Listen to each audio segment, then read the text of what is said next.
Think you know peppers? Let's cross-pollinate and turn up the heat in your garden.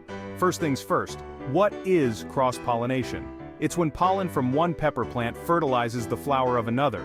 This creates new pepper varieties with unique flavors and heat levels. Step 1.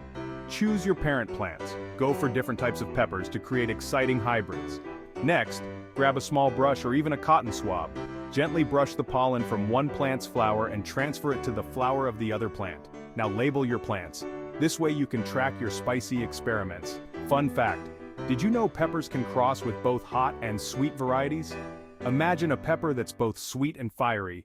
Finally, be patient. It takes time for the peppers to grow and mature, but trust me, it's worth the wait. Once your peppers are ready, harvest the seeds from the mature fruits. Plant these seeds to grow your new pepper variety.